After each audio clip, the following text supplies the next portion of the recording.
কি কথাগুলো বলে আপনারা শুধু শুনে যান। দেখেন এই প্রতিবন্ধী উনার কথা বলতে পারে না, মেয়েটা কাঁদতেছে। দেখেন মেয়েটার চোখে দেখেন পানি। এই মেয়েটার দেখাশোনা করে এখন উনার এই মেয়েটার বাবা। হ্যাঁ, এখানে তো একটা বউ গাড়ি এটার দাম কেমন? নতুন দাম ধরেন 1.5 লাখ টাকা, হ্যাঁ, কম দামি সেকেন্ড হ্যান্ড 70-80 হাজার টাকা লাগে। কাঁদতেছে। দেখেন কান্নাটা আমার কষ্ট হচ্ছে, দেখছেন কেমন করে কাঁদতেছে, দেখছেন কিছুই নাই। ওর কিছু আছে, ওর বাবাও তো অসুস্থ, মাটা দুনিয়া থেকে বিদায় নিয়েছে, ওর ওর ওর ওর জামাইও তো, স্বামীও তো মানে কথা বলতে পারে না। আচ্ছা যাই হোক, দেখি ওর জন্য কি করতে পারি। ভাই ভিডিওগুলো একটু শেয়ার করবেন।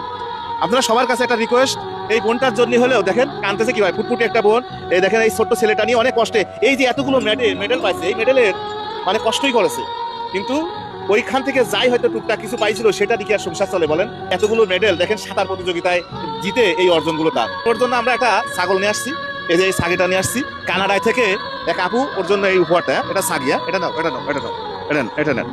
এই ছাগিটা আমরা কানাডার এক আপু, ওনার বাসা কুষ্টিয়াতে, উনি একটা ছাগি উপহার দিয়েছে। ওনার মাধ্যমে আমরা একটা দিছি, আজকে এখানে একটা দিয়ে গেলাম, আর একটা ছাগি আমরা আরেকজনকে দেবো ইনশাল্লাহ। ওনার জন্য দোয়া করবেন। আর এই ছাগিটা আমরা কিনেছি হচ্ছে 6,000, টোটাল খরচ গেছে 6,400 টাকা, 6,400 টাকা। আর এই বাবার একটা ভ্যানের খুব প্রয়োজন, অটো ভ্যানের খুব প্রয়োজন। যদি কোনো হৃদয়বান ভাই যদি এই ব্যবস্থাটা করে দিতে পারেন, কারণ এখন ওর দেখার মতো কেউ নেই, ওর বাড়ি ঘর নেই, এই বাবার কাছেই থাকে, দিন আনে দিন খায়।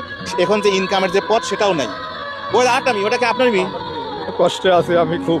আমার বাড়ি এলাম মরে দেওয়ার পর আমার এই পাঁচ সমস্যা, আমি কষ্ট করে ভ্যানটা তেলে ভ্যানটা বিক্রি করে আমার এই চিকিৎসা করেছি আমি।